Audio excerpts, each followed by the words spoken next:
Bonjour et bienvenue au 5e épisode du podcast portant sur l'accompagnement des parents dans la réussite scolaire de leur enfant. Je suis Émilie et je suis accompagnée de ma co-animatrice Rosalie. Pour un parent, il peut être difficile d'accompagner et d'aider son enfant à gérer son stress ou son anxiété. C'est pourquoi nous allons aborder diverses stratégies que les parents peuvent mettre en place pour soutenir leur enfant. Dans cet épisode, on a la chance de recevoir Florence Filion, une psychologue spécialisée auprès d'enfants en réadaptation. Cette invitée permettra d'enrichir nos discussions puisqu'il peut être difficile pour un parent de soutenir un enfant anxieux ou de reconnaître les signes d'anxiété. On espère que vous allez apprécier cet épisode. Bonne écoute! Donc, bonjour Florence, merci d'avoir accepté notre invitation. Ça fait plaisir. Donc, pour les personnes à l'écoute, est-ce que tu peux te présenter en quelques phrases? Oui, donc moi c'est Florence Filion, je suis psychologue, neuropsychologue à l'Institut de réadaptation en déficience physique de Québec, donc IRDPQ, là, s'il y en a qui ont déjà entendu. Donc, c'est un centre de réadaptation pour les jeunes là, 0 à 18 ans. Puis, on reçoit là, soit des jeunes qui ont des retards de développement au niveau langage, au niveau moteur, ou qui ont des syndromes plus médicaux, des conditions génétiques. Fait qu'on a vraiment des cas variés. Ça peut être des jeunes qui ont des atteintes cérébrales, soit qu'ils ont eu des AVC à la naissance, qui ont été impliqués dans un accident de voiture, puis ont eu des traumas crâniens. Là. Donc, on a vraiment une grande variété de cas, mais c'est tous des jeunes. Là. Fait que c'est vraiment 0-18 ans. Puis pour toi, avec les jeunes que tu côtoies, est-ce qu'il y a un incontournable par rapport à la gestion de l'anxiété? Bien, c'est sûr que moi, l'anxiété là, chez les enfants que j'ai, c'est beaucoup relié tout à l'estime de soi parce que c'est sûr que les enfants qu'on a, ben, ils ont quand même des difficultés supplémentaires là, par rapport à d'autres enfants du même âge qui n'ont pas tous ces défis-là en plus. Là. Fait que c'est sûr que les jeunes que je rencontre, ben, ils ont soit des limitations motrices ou des limitations au niveau du langage ou d'autres choses qui font que pour eux, en classe, souvent, ça peut devenir plus difficile de faire les mêmes activités que les autres. Fait que, c'est sûr que avec les enfants que je vois, c'est vraiment beaucoup au niveau de l'estime de soi, de se sentir bon, d'être capable de faire là, ce qu'on leur demande. Mais tu sais, je dis ça pour les enfants que je vois, mais c'est aussi vrai, je pense, pour la majorité des enfants aussi, là, que tu sais, l'anxiété, c'est vraiment relié à l'estime de soi, parce que, tu sais, quand tu as un enfant anxieux, c'est parce que c'est un enfant qui anticipe qu'est-ce qui s'en vient, puis là, ce qui s'en vient, dans le fond, il est pas capable, il se dit « je serais pas capable de faire face à ce qui s'en vient, je serais capable de faire face à mes inquiétudes », tandis que, tu sais, si on a un enfant qui a une bonne estime de soi, qui est capable de faire, qui sait un peu, qui se connaît bien, puis qui connaît ses forces, connaît ses limites, bien, ça va être plus facile pour lui de l'aider à réguler son anxiété, là. Fait que, tu sais, je pense que l'estime de soi, dans ma tête, c'est vraiment central là, au cœur de la gestion de l'anxiété. Autant pour les enfants défis que les enfants qui ont moins de problématiques comme ça. Là. C'est important aussi de commencer à trouver des stratégies jeunes, parce qu'après ça, ça peut te suivre. Adultes, il y en a plusieurs qui font encore de l'anxiété, mais ils ont développé des techniques justement pour apprendre à gérer ça. Là. Vraiment, je pense qu'il n'y est jamais trop tôt non plus, parce que l'estime de soi, ça se développe, on prend pas plus tard, mais ça se développe dès les premières années de vie aussi, avec ton sentiment d'attachement avec ton parent. Est-ce que ton parent il te fait sentir comme sécuritaire? Est-ce qu'il te fait sentir en sécurité? Est-ce que ton parent il est là pour toi quand tu as besoin? Fait que là, tu sais, ça te rassure et tout ça. Fait que, tu sais, l'estime de soi, c'est dès le début là, l'enfant est né, ben ça commence par le sentiment de lien d'attachement avec les parents, puis après ça, ben ça se construit tout au long de notre vie, là, fait qu'il n'est jamais trop tôt pour commencer, dans le fond. Puis il n'est pas trop tard non plus si... on peut toujours travailler ça se développe tout au long de la vie, là, fait que... Ouais. Puis comment est-ce que, tu sais, l'estime de soi, on en parle un peu, mais, tu sais, sur le plan à l'école, sur le plan académique, sur le plan social, comment est-ce que l'estime de soi, ça peut affecter, tu sais, le quotidien de l'enfant? Bien, dans le fond, l'estime de soi, tu sais, c'est sûr que là, si l'enfant, par exemple, on prend un enfant qui sent qu'il n'est pas très bon en écriture, puis là, le prof lui demande de venir écrire, puis tout ça. Fait que là, lui, il se dit, il est pas très, il sent pas super bon, fait que là, peut-être qu'il va venir commencer, là, il va venir à anticiper toutes les situations d'écriture, parce qu'il va se dire, voyons, je suis pas bon, puis même si je me force, même si je fais les efforts, ça donne pas les résultats escomptés. Fait que là, il va comme un peu internaliser un discours de comme je suis pas bon et tout ça. C'est décourageant aussi pour l'enfant, là. Ben, toujours les mêmes échecs qui recommencent. Puis... C'est ça, tu sais. Puis les enfants, là, ils font des efforts, là, tu sais. Puis souvent, les adultes, on est comme, voyons, ils se forcent pas et tout ça. Puis, mais tu sais, souvent, il y a pas beaucoup d'enfants qui sont paresseux, là, tu sais. Ils font les efforts, mais c'est juste qu'il y a... On se le fait souvent dire, ça. Il n'y a pas beaucoup d'enfants qui sont paresseux, surtout pour apprendre. C'est ça. Chose. Moi, quand on me dit ça, je suis comme, mais pourquoi vous avez l'impression qu'il est paresseux? C'est parce qu'ils trouvent ça comme difficile. Puis là, quand ils trouvent ça difficile, ben là, tu sais, c'est sûr que même nous, en tant qu'adultes, là, des situations difficiles, on va avoir peut-être plus tendance à éviter ou on va anticiper. Puis là, on va commencer à sentir comme plus une espèce d'insécurité. Fait que, tu sais, d'un jeune à l'école que là, on parle de l'écriture, le lycée qui est comme pas très bon, il a comme internalisé ça, ben, tu sais, il va peut-être vouloir faire plus de l'opposition, va vouloir éviter, il va se décourager, il va comme saboter, boycotter, parce que de toute manière, il se dit, ben, ça sert à rien, je fais rien, fait que là, il va comme se démotiver, fait que tu sais, il y a beaucoup des réactions plus dans l'opposition, de l'agitation qu'on peut voir, là, je trouve qui sort au niveau comme de l'anxiété, puis tu sais, c'est plate parce que c'est pas ça qu'on voit en premier. Au début, on va voir, c'est un petit enfant qui est opposant, qui écoute pas, qui fait pas ce qu'on lui demande. Fait que, tu sais, souvent, on va tendre à dire, à la place, il est opposant au lieu de comme, il est peut-être anxieux, là, son estime de soi est plus faible, plus fragilisé. Fait que souvent, c'est difficile parce que c'est ça qui ressort comme en premier. Fait que, je trouve que c'est ça que... Mais, tu sais, c'est pour ça que c'est toujours important, tu sais, d'encourager, tu sais, même si...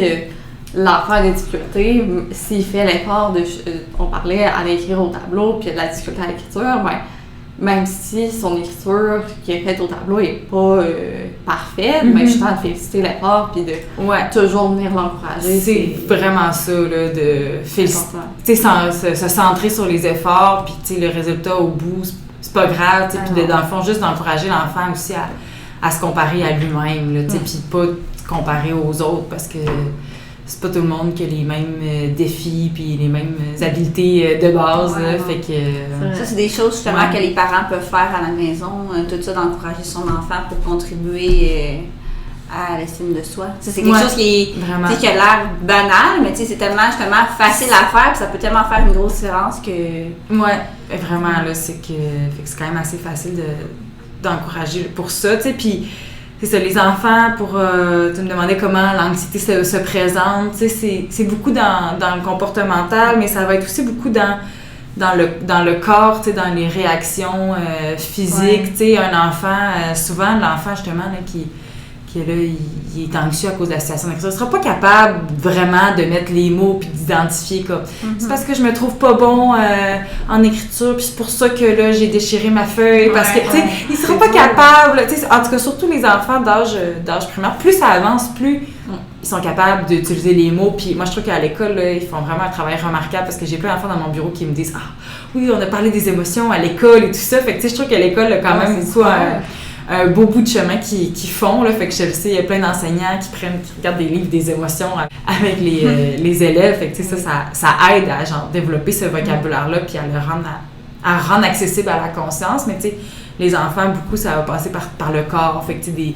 des mots de tête, des mots de ventre, des maux de cœur, des vomissements, j'en ai eu, tu sais, des difficultés de sommeil, l'alimentation, tu sais, fait qu'il y a comme vraiment plein de choses aussi que souvent, ben, c'est peut-être pas notre premier réflexe de dire « Oh mon Dieu, c'est ça. » On va dire hey, il y a quelque chose, c'est une gastro, mais non, là, il y a peut-être un exposé oral qui s'en vient, puis ça peut vraiment générer beaucoup de stress, là. Fait que c'est un petit peu comme ça, là, plus que je le vois, là. Tu sais, souvent aussi un enfant qui va être plus surchargé, là, vraiment agité, là, ça aussi je l'ai chez les plus petits, là, qui vont comme être vraiment réactifs à plein de choses. Ouais, ça c'est quand même quelque chose que j'ai. Tu sais, pour un parent qui voit son enfant, qui voit justement tu sais, l'agitement, des problèmes, tu sais, plus comportement, que ce soit sommeil, alimentation et tout, tu sais, comment est-ce qu'il peut aider son enfant? Parce que, tu sais, des fois, voir que l'enfant a une mauvaise estime de soi, fait de l'anxiété, des fois, c'est OK, c'est bien beau le voir, mais après ça, comment on vient aider l'enfant, c'est pas évident. Parce que la plupart ne se sentent pas outillés par rapport à ça, là. Fait que c'est comme, comment s'y prendre, qu'est-ce que tu fais?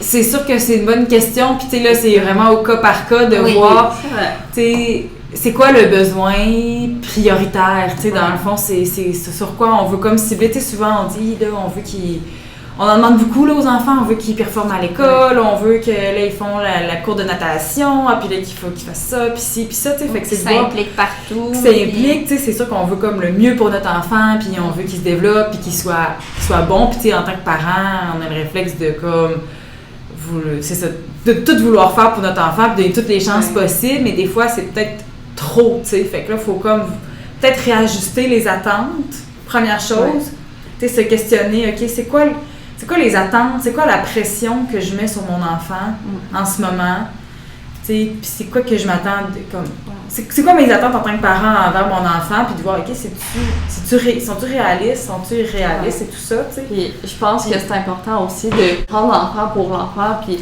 tu sais, chaque enfant est différent, puis c'est pas parce que le plus grand frère ou la plus grande sœur a vraiment bien réussi à faire face à ces attentes-là que le plus jeune va réagir de la même façon. Puis, exact. Ou l'inverse aussi. Là, c'est ça. Fait que c'est vraiment important de prendre l'enfant où est-ce qu'il est, le contexte aussi autour de tout ça. Là, on sort de comme, tu sais, on en parle encore de ça, mais tu sais, ça a comme joué, ça a changé mais sur la manière dont c'est comme quasiment trop tôt encore pour dire comment ça l'a impacté, mais tu sais, c'est ça, fait qu'il faut comprendre l'enfant, comment il est, pas le comparer à ses frères et sœurs, pas le comparer tant que ça non plus avec les autres de la classe, les autres dans la rue, tu sais, vraiment de le prendre, puis après ça, qu'est-ce qu'on s'entend comme parent, puis se centrer sur un besoin, tu sais, un truc à la fois qu'on se dit, OK, ça, c'est comme, on identifie ça, c'est comme plus important pour nous, puis après, laisse un peu de lâcher prise, tu sais.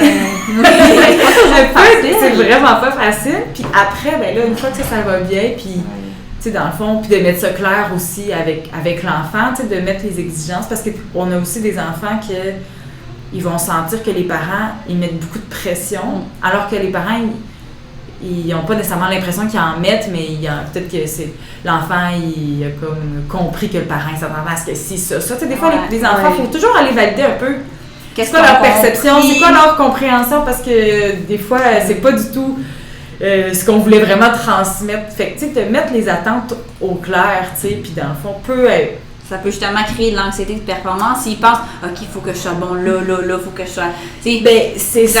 Tout, mais finalement, le parent ne s'attend pas nécessairement à ce que son enfant soit aussi comme haut et parfait dans tout. Fait que juste ça peut faire la différence de savoir comme, OK, mon parent, il pensait pas ça. Exact. Fait que, première chose, je dirais, le parent se questionner quelles sont mes attentes envers mon enfant, qu'est-ce que j'ai, puis tu sais. Puis après ça, est-ce que ces attentes-là, faire une petite introspection, est-ce que ces attentes-là sont réalistes compte tenu des capacités de l'enfant, compte tenu du contexte? On vient-tu de déménager? On vient-tu de des parents séparés? Il y a comme plein de choses à considérer. Puis là, après ça, une fois que ça, c'est comme clair dans notre tête de parents, ben là, d'en discuter avec l'enfant, puis de voir qu'est-ce que lui avait compris, il avait-tu compris quelque chose de différent, puis de les rappeler. C'est pas parce que tu dis une fois que c'est correct, là. Un enfant, on peut répéter, là. Même par rapport à leurs besoins de OK, l'enfant est peut-être anxieux, mais des fois, c'est peut-être pas le moment pour discuter avec le parent. Des fois, il a juste besoin d'être dans sa bulle, puis de jouer avec ses jouets, puis d'être tranquille. Des fois, c'est ça qu'il a besoin. Des fois, d'aller demander à l'enfant qu'est-ce qu'il a besoin. Des fois, ça peut... Ça peut vraiment aider. C'est ça, là, tu sais, de comme...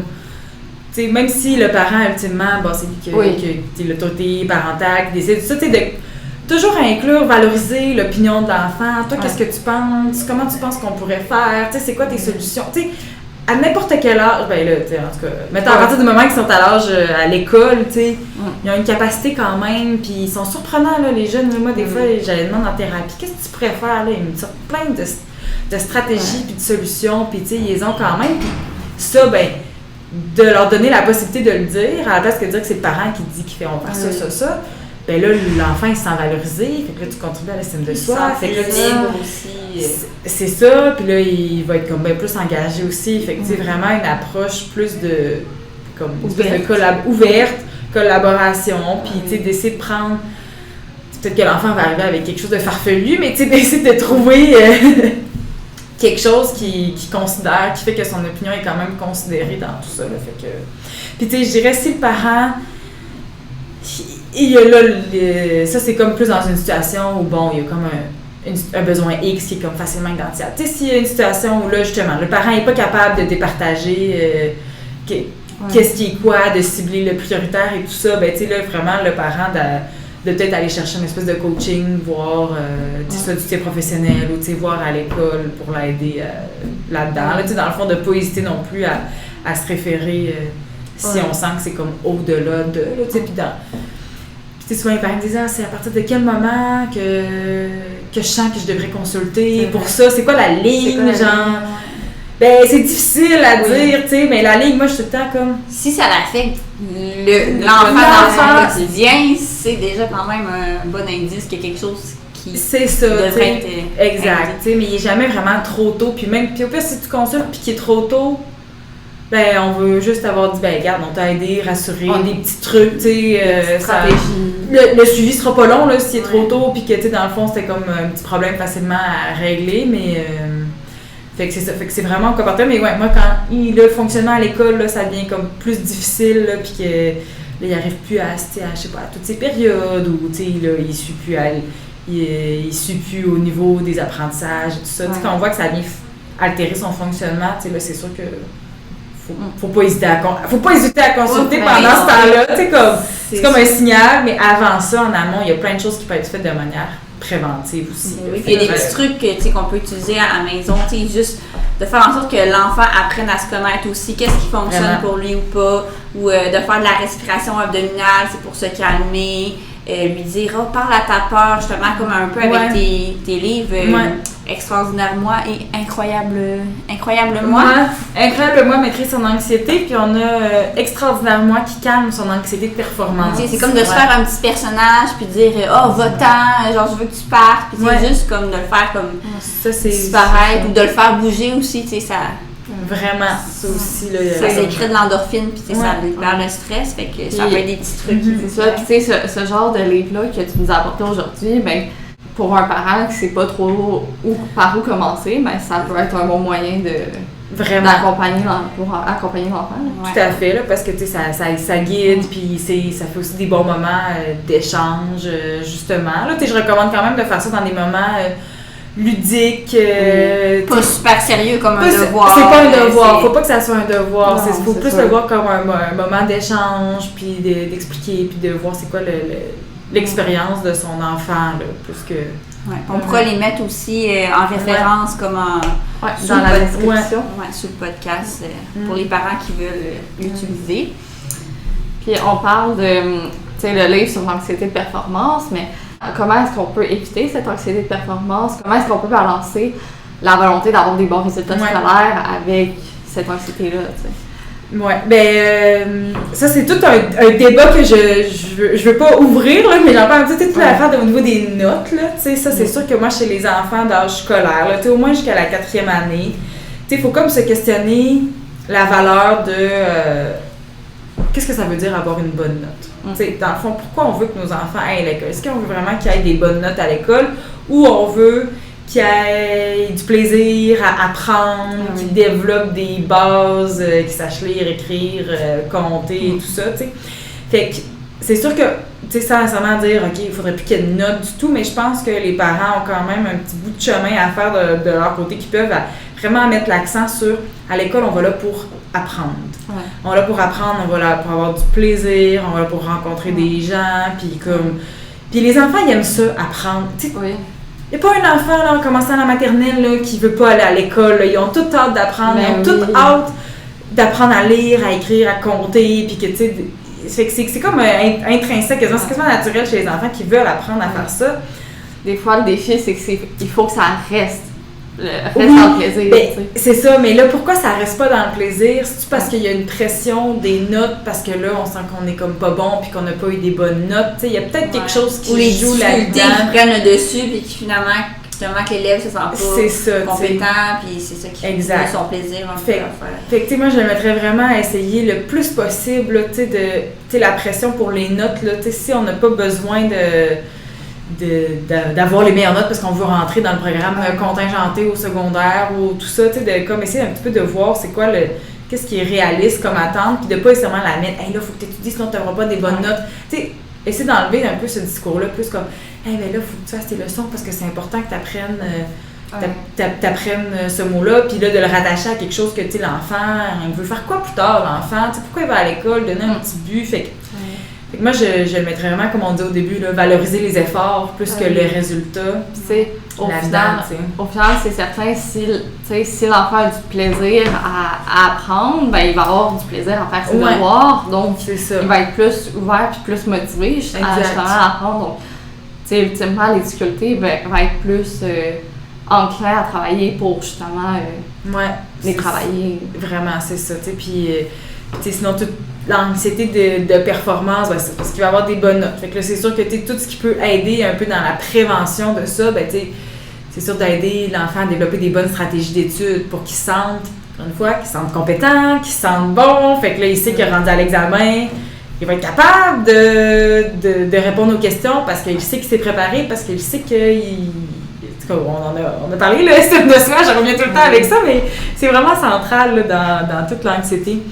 Fait que l'aider à développer des stratégies d'études plus efficaces aussi, rendre plus stimulant la période des devoirs, là, il y a ça.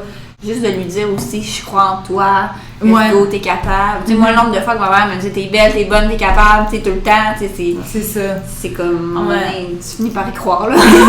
C'est ça, fait que on l'intériorise, ça fait partie, dans ton identité, tu te dis, oui, c'est vrai que je suis bonne, je suis belle, puis je suis capable, puis c'est ça, tu sais. Puis les enfants, que pour eux, souvent l'anxiété de performance, parce qu'ils ont de la difficulté à tolérer les échecs, tu sais, fait que ils vont, là, pour eux, là, ils vivent un échec, ils ont une moins bonne note, là, ça va comme être démesuré, ils vont comme accorder une attention hyper négative, puis là, c'est comme si cet échec-là va venir tout chambouler leur estime d'eux, puis dire, voyons, j'ai pas eu bon mon examen, fait que je suis poche, puis je suis nulle, puis j'arriverai jamais à rien, puis là, ils sont partis dans des scénarios catastrophes, tu sais. Fait que c'est un peu de comme dédramatiser les erreurs, tu sais, puis c'est pas grave, on en fait des erreurs, puis dans le fond, les erreurs, c'est aussi des fois je travaille avec les jeunes, les erreurs, notre cerveau, on a besoin d'erreurs pour apprendre. C'est comme ça que notre cerveau, là, il fait des connexions dans notre tête, puis au début, là, les connexions, là, ils sont un peu chambranlantes, on sait pas trop, c'est de l'essai-erreur, puis là, à un moment donné, plus on le fait, plus on le travaille, plus c'est intégré, mais on a besoin de ces erreurs-là, de connexions qui sont pas tout à fait au bon endroit pour qu'on apprenne de ça, tu sais.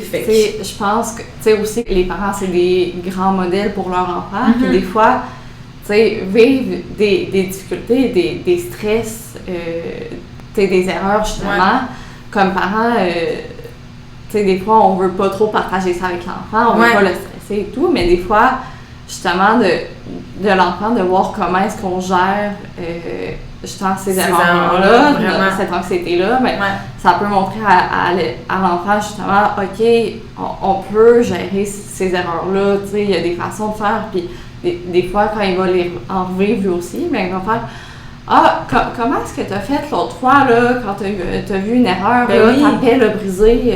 C'est ça, c'est ça. Non, mais ça reste, c'est vraiment un bon point, là, de comme, tu sais, les parents, je dis des fois, faites semblant de faire des erreurs, puis montrez que aussi, là, vous vous trompez, ou tu sais, que vous êtes arrivé quelque chose, puis... Par exemple, on fait des dessins avec l'enfant, dessiner un peu à l'extérieur des lignes. Oui, vraiment. Non, c'est sûr. C'est pas grave, c'est pas plus grave que ça. Si on dessine un peu en dehors des lignes. Exact, c'est ça. Fait que, tu sais, là, l'enfant, il va apprendre que, même l'adulte aussi fait des erreurs. Fait que c'est normal.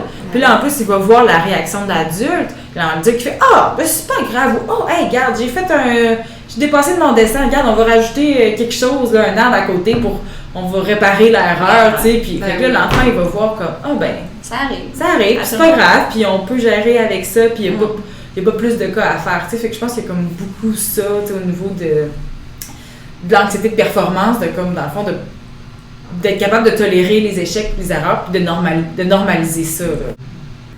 Donc, on a parlé un peu plus tôt de justement l'effet de l'estime de soi sur l'anxiété, mais comment est-ce qu'un parent peut contribuer au quotidien justement au développement de l'estime de soi de l'enfant? Oui, c'est une bonne question, là, puis tu sais, je pense que faut prendre il n'y a pas de réponse, il n'y a pas de recette magique qui fonctionne pour tout, mais tu sais, de comprendre un petit peu, mettons, l'estime de soi, c'est quand même un concept vague, fait que de comprendre, OK, ça fait référence à quoi, tu sais, l'estime de soi. Fait que, tu sais, dans la littérature, là, ils disent, l'estime de soi, on peut séparer ça comme en quatre volets. Fait qu'il y a le premier volet qui est comme tout le sentiment de sécurité, là, on en a parlé un petit peu tantôt. Fait que l'enfant qui se sent en sécurité avec ses proches, avec son cercle social. Fait que, tu sais, dans ce sentiment de sécurité-là, l'enfant va être à l'aise aussi d'essayer puis de faire des erreurs. Tu sais, ça fait un peu référence à comme, ben, je suis à l'aise de faire des erreurs parce qu'on me reprochera pas je me sens bien à l'aise d'expérimenter. Fait que, tu sais, ça, c'est le genre de choses, ça, c'est un des sentiments, le sentiment de sécurité qui se développe dès le plus jeune âge. Tu sais, le bébé qui commence à marcher un petit peu, ben là, il va aller explorer son environnement, mais là, il sait qu'il peut revenir à sa base sécurisante, qui est son parent, tu sais, fait que ça, c'est comme dès le début, mais... Tu sais, je pense, par exemple, aussi la routine, c'est quelque chose qui peut sécuriser l'enfant. Vraiment, beaucoup. Ça, c'est sûr que c'est quand même dans les habitudes de vie que le parent il peut faire, que, tu sais, l'enfant, il sait qu'il revient à la maison, puis là, il sait qu'il y a quoi, mettons, 20 minutes de temps libre, après ça, c'est 10 minutes de devoir, après ça, c'est il va jouer dehors. Tu sais, qu'il sait, tu sais, je dis pas qu'on ne déroge jamais de la routine, mais c'est vraiment un bon point que, comme, c'est assez clair, c'est assez constant. Fait que, tu sais, ça, c'est dans les routines, mais c'est aussi dans les consignes des parents. Tu sais, si un jour, c'est correct de comme taper son frère, mais l'autre jour, non, t'as la grosse punition, puis tout, ben là, c'est super insécurisant de savoir que c'est pas cohérent. Fait que là, l'enfant, il sait pas qu'est-ce qui est attendu de lui. C'est d'un parent à l'autre aussi, c'est important d'être constant là-dessus. Là. Ouais. Fait que vraiment, toute la cohérence, la constance dans le milieu familial, ça va venir aider, ça va venir sécuriser l'enfant. Il n'angoissera pas de quoi. S'il sait qu'est-ce qui s'en vient, il n'aura pas à stresser.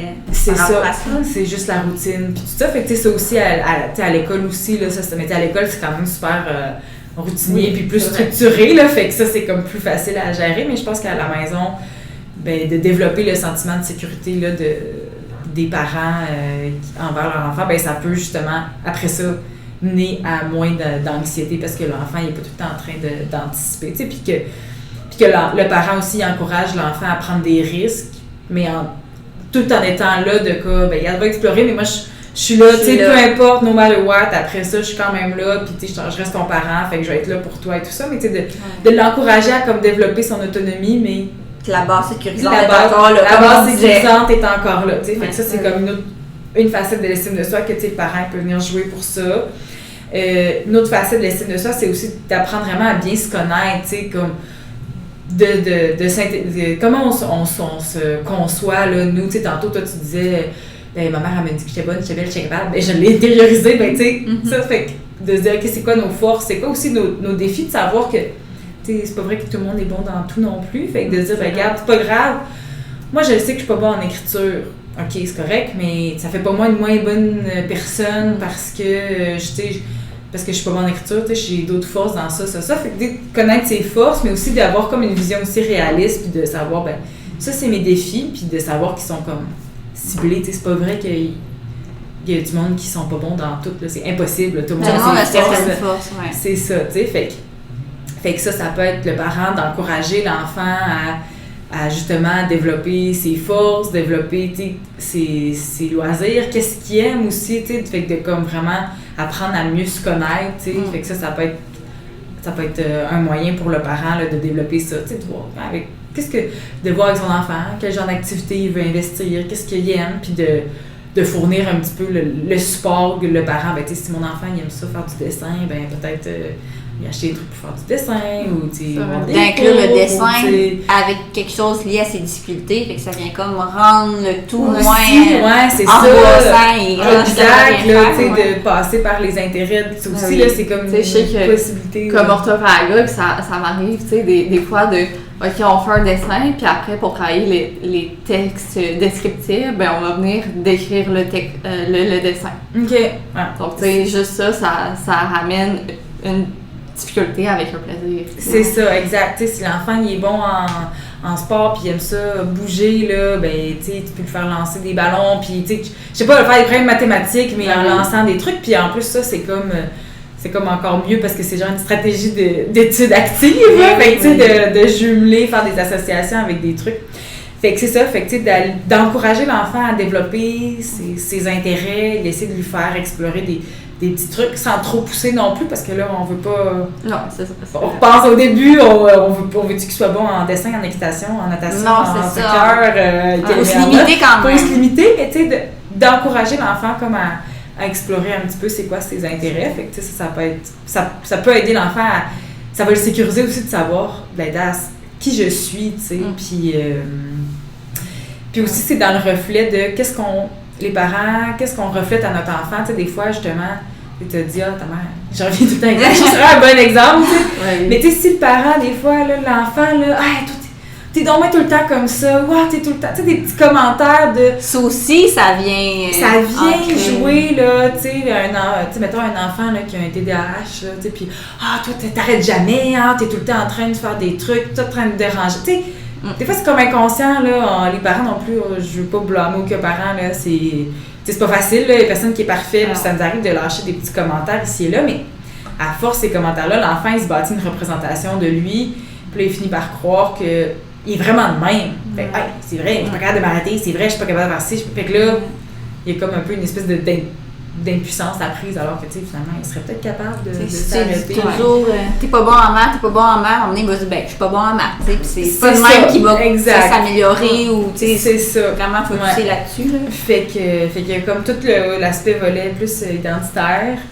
Un autre truc au niveau de l'estime de soi, c'est comme, dans le fond, le sentiment d'appartenir, d'être avec des gens qui nous ressemblent aussi. Tu sais, moi, c'est quelque chose avec mes jeunes que j'ai beaucoup quand même, là, parce que eux, ben là, ils ont des défis.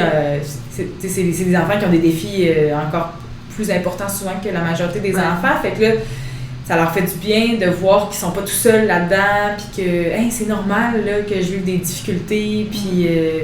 fait que, tu sais, mettons, toutes les affaires de loisirs, on a des sports adaptés. Fait que ça va être super encourageant. Fait que d'être avec des jeunes, des groupes pareils comme eux. C'est ça, qui nous ressemblent. Fait que, tu sais, fait que l'enfant qui se sente accepté puis compris par par ses pairs, tu sais, fait que ce soit qu'il fasse des activités d'une équipe sportive ou, tu sais, qu'il se sente juste accepté dans sa famille, qu'il sente qu'il appartient à quelque chose, ben ça vient aussi aider pour la sécurité.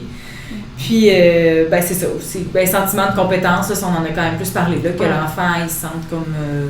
qui sentent bon et qui sentent à l'aise d'expérimenter. T'sais. Fait que ça, c'est comme tout le volet d'estime de ça. Fait que il y a beaucoup de choses quand même possibles autour de ça, mais moi, je trouve que c'est le central. T'sais. Fait que oui, c'est vrai qu'on peut aider notre enfant à lui enseigner des techniques de respiration. Ça va comme l'aider à le calmer sur le coup. Ça va l'aider à mettre un retour au calme, puis à comme s'apaiser, puis s'il y a des pensées plus anxieuses, ben, d'aider à trouver des pensées qui sont plus positives et tout ça, mais tu sais, c'est comme au long cours, je pense que le travail est comme vraiment là. Fait qu'il faut comme peut-être un peu des deux, parce que c'est sûr que l'estime de soi, ça se bâtit pas du jour au lendemain, là, c'est comme un travail de petit pas à petit pas, là, fait que...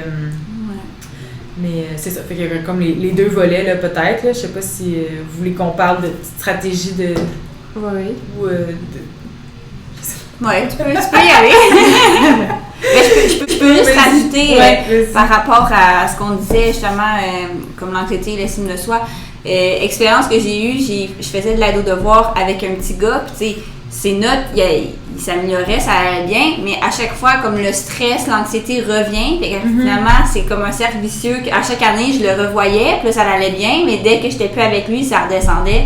Puis finalement, sa mère, elle s'en est rendue compte, puis ils ont décidé finalement de consulter, mais des fois, justement, c'est pas juste de s'attarder comme aux résultats scolaires, c'est d'aller voir justement l'estime de soi de l'enfant, l'anxiété, des fois, c'est ça le problème, puis après ça, tu iras voir ailleurs l'aide pour les notes. Puis, tu sais, est-ce que le jeune que tu voyais, ben là, il se sentait comme rassuré parce que là, j'ai quelqu'un qui m'a aidé, fait que là, je suis correcte, mais tu sais, dans le fond... Dès que je suis plus là, c'est comme... C'est ça, fait que là, on voit que lui, il n'avait pas internalisé que, c'est mon sentiment de compétence, je suis capable d'apprendre par moi-même, puis tu sais, je peux faire les choses, tu sais, parce que là, faut comme que je sois avec quelqu'un pour qui m'aide, là, tu sais, fait que ça se peut qu'il y ait comme ça aussi, là, mais... Parce que, au final, c'est pas l'adulte qui est responsable des réussites de l'enfant, c'est l'enfant qui est capable. Là, puis, tu sais, aussi en tant que parent, des fois, tu sais, tantôt j'en parlais un petit peu, là, la pression au niveau des notes, là, tu sais. Les parents, c'est pas parce que ton enfant a des mauvaises notes que t'es pas un bon parent. Tu sais, il y a beaucoup de parents qui vont se définir un petit peu, qui vont comme se projeter dans leur enfant, puis que là, comment leur enfant, c'est sûr là, que tout le monde aimerait ça que son enfant, ça aille bien à l'école, puis que tout aille bien, puis que, tu sais, mais c'est normal que notre enfant, il ne performe pas exactement comme on veut, puis ça veut pas non plus invalider notre valeur en tant que parent. C'est pas parce qu'on a une mauvaise, pas parce qu'on a mal éduqué, pas parce que si. Fait que je pense qu'il y a beaucoup de ça que les parents, ils se mettent peut-être de manière consciente ou inconsciente aussi. Là. Faut pas qu'ils mettent la pression sur eux parce que c'est ça. Sinon, c'est là que finalement, ça va être si le parent est stressé puis anxieux, puis l'enfant aussi, ben là, c'est dur comme de s'entraider. C'est aussi, ça, là. Vraiment. Fait que c'est... si l'enfant vit un échec, faut pas qu'il se dise hey, c'est parce que je suis pas bon que j'ai eu mon échec et que je suis vraiment nulle, je peux rien faire. Ben, le parent, c'est la même chose. S'il voit que son enfant vit des difficultés, que ce soit au niveau de l'estime de soi, au niveau de l'anxiété ou parce qu'il n'y a pas des bonnes notes, ben, faut pas que le parent il prenne ça non plus comme une attaque à sa valeur de parent. C'est vrai. Je pense que ça fait pas mal le tour. Parfait. Donc, merci beaucoup d'avoir participé à notre épisode. C'était très pertinent. Ouais, très pertinent. Je pense que c'est le fun de vous partager un petit peu avec vous aujourd'hui.